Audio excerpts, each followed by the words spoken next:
Imagine witnessing a glowing sphere of electricity floating through the air, seemingly defying the laws of physics.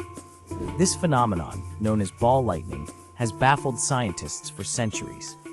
Reported during thunderstorms, these spherical luminescent balls can hover, dart around, and even explode.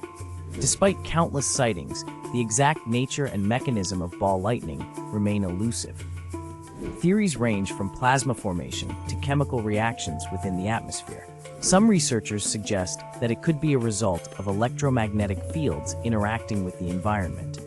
Yet, until we can consistently replicate and study it, ball lightning continues to enchant and perplex those who encounter it.